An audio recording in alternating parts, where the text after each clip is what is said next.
आपने वो जिद्दी बच्चे देखे हैं जो किसी जिद पर अड़ जाएं और आप वो जिद ना पूरी करें तो उसे मनवाने के लिए वो ऊल जलूल हरकतें करने लगते हैं, चीखते हैं, चिल्लाते हैं, फर्श पर लौटने लगते हैं, मतलब हर वो काम कर देते हैं और तब तक करते रहते हैं जब तक आप उसकी बात मान नहीं जाते हैं।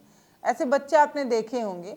लेकिन यहाँ किसी बच्चे की बात नहीं करने जा रही हूँ, यहाँ एक ऐसे अधिकारी की बात करने जा रही हूँ जो अपने ट्रांसफ़र से परेशान थे और ट्रांसफ़र से परेशान होने की वजह से उन्होंने पूरे इलाके का पानी ही काट दिया और इससे 30,000 लोग जो है वो परेशान हुए और 3 दिनों तक परेशान रहे।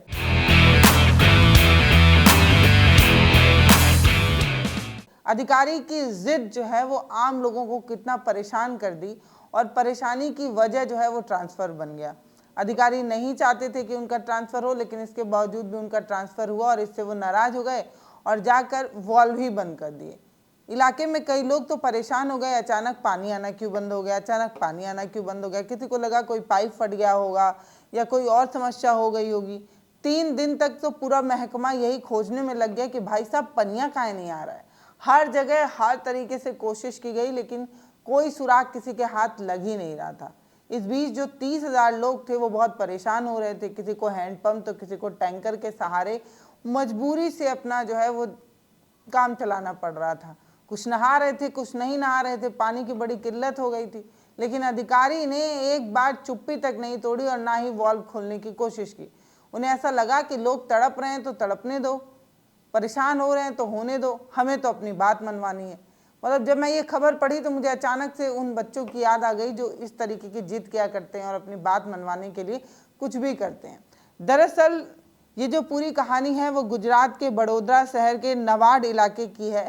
23 अगस्त को इलाके में पानी आना जो है वो बंद हो गया। पूरा इलाका जो है वो कहीं ना कहीं परेशान हुआ और आपको जानकर हैरानी होगी कि 3 दिन तक तो पूरा महकमा सिर्फ पानी क्यों नहीं आ रहा है ये खोजने के लिए परेशान रहा। हर मशक्कत की गई लेकिन कारण नहीं पता चल पा रहा था कि भाई साहब पनिया काहे नहीं आ रहा है। इस बीच पूरे विभाग पर दबाव भी रहा, लोगों का दबाव, पानी नहीं आ रहा, पानी नहीं आ रहा, पानी नहीं आ रहा। तो इलाके के लोग जब किल्लत में थे, परेशानी में थे, तो बार बार विभाग पर दबाव बन रहा था। ऐसे में विभाग के जो लोग थे वो दिन रात सिर्फ प्रॉब्लम ढूंढने में लगे थे कि भाई साहब प्रॉब्लम क्या है। किसी ने सोचा होगा क्या कि किसी सरफिरे अधिकारी ने सोच लिया कि उसका ट्रांसफ़र क्यों हो गया और उसने जाकर इस तरीके की ज़रूरत कर दी। किसी ने सोचा ही नहीं होगा कि वॉल्व भी बंद हो सकती है और वॉल्व बंद जो है वो किसी अधिकारी द्वारा किया जा सकता है। दरअसल वो जो पूरा इलाका है उस पूरे इलाके में कुछ समय पहले बाढ़ आई थी और बाढ़ से बचने के लिए एक ज़मीन के नीचे जो है वो वॉल बनाई गई थी। उसे काफ़ी सुरक्षित जो है वो बनाया गया था ताकि इलाके में बाढ़ के समय भी पानी वगैरह जो है वो साफ़ सुथरा पानी जो है वो पहुंचाया जा सके। लेकिन अधिकारी ने ज़मीन खोद कर वॉल जो है वो बंद की। फिर बाद में जब पूरी इलाके में प्रॉब्लम रही, पानी की किल्लत रही, फिर विभाग की तरफ से ये किसी को पता भी नहीं था, जो नए थे उन्हें नहीं पता था। फिर किसी के दिमाग में आया होगा या ना जाने कैसे एक बात याद आई कि पिछले ही साल जो है वो ज़मीन के अंदर एक नई वॉल बनाई गई थी। वॉल एक तरीके का कप होता है जिसे ऐसे बंद किया जाता है। फिर उसके बाद ज़मीन खोदा गया और तब देखकर सब हैरान रह गए कि वॉल जो है वो बंद की गई थी। अब आप कहेंगे कि गलती से बंद हो गई होगी, तो ऐसा बिल्कुल नहीं है। वॉल मानवीय रूप से जो है घुमा कर बंद की गई थी। उसके बाद सीसीटीवी फुटेज जो है वो खंगाली गई, तब पता चला कि जूनियर अधिकारी से खुदवा कर अधिकारी महोदय ने ही जो है वो वॉल बंद कराई।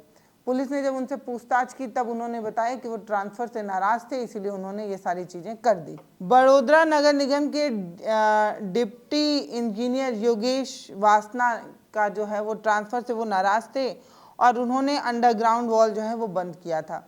इसको लेकर जो है वो इंजीनियर के खिलाफ थाने में एफआईआर दर्ज की गई है और विभागीय कार्रवाई की बात की जा रही है। कहा यह गया कि उन्होंने जो कुछ भी किया है उसने सिर्फ और सिर्फ विभाग का नहीं बल्कि आम लोगों को भी परेशान किया है। सिर्फ विभाग की ही छीछलेदर नहीं हुई, सिर्फ विभाग को ही लोगों ने खरी खोटी नहीं सुनाई, बल्कि 30,000 लोग 3 दिन तक पानी के बिना तड़पते रहे। कारण ये कि महोदय को अपने ट्रांसफ़र से नाराज़गी थी।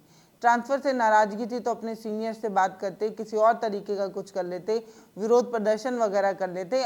30,000 लोगों को 3 दिन तक पानी के लिए तड़पाना कितना सही था। ये एक जिद थी, एक हनक थी, जिसकी वजह से उन्हें FIR झेलनी पड़ रही है। ऐसे लोगों पर किस तरीके की कार्रवाई होनी चाहिए, ये आप हमें बताइएगा। फिलहाल इस पूरी खबर को पढ़ने के बाद मेरा ध्यान सिर्फ उस जिद्दी बच्चे पर आकर टिक गया था जो इस तरीके की जिद करता है। किसी मेले में कोई चीज़ पा लेने की जिद, ना पूरी होने पर ज़मीन पर लौटना, चिल्लाना, इस तरीके की जिद। वैसी ही एक जिद जो है वो योगेश वासना में भी नजर आई और उनकी जिद का कारण ये रहा कि अब उन्हें जो है FIR झेलनी पड़ रही है। दरअसल IMC के अधिकारियों ने जब घटना स्थल के आसपास का CCTV कैमरा जो है वो जांच किया, तब पता चला कि जो गुणवत्ता सोलंकी नाम के एक कॉन्ट्रैक्ट बेस पे जो काम करने वाले थे, उनसे जो है वो अंडरग्राउंड वॉल जो है वो खोदने का आदेश दिया गया। उसके बाद ये जो डिप्टी इंजीनियर योगेश हैं, उन्होंने जो है उनके आदेश पर वो वॉल बंद की गई। अब इस पूरे मामले में जांच चल रही है, विभागीय कार्रवाई की बात भी की जा रही है। देखना दिलचस्प होगा कि इस मामले में क्या होता है। फिलहाल ये खबर छोटी थी लेकिन थोड़ी अलग थी, इसलिए मुझे लगा कि मुझे आपके साथ साझा करनी चाहिए। वीडियो आपको कैसा लगा वो आप हमें कमेंट सेक्शन में बताइएगा। वीडियो को शेयर करिएगा और एक बात, अगर आपके घर में भी बच्चे हैं तो थोड़ा ध्यान से उनकी परवरिश करिए। योगेश जैसा जिद्दी कतई ना बनाइए, क्योंकि एक जिद, एक सनक, एक खनक जो है वो कई बार FIR और कई बार सलाखों तक भी पहुंचा देता है। तो ये एक मैसेज समझ सकते हैं या इस खबर से आप एक सीख ले सकते हैं। फिलहाल अभी के लिए इतना ही। बहुत धन्यवाद।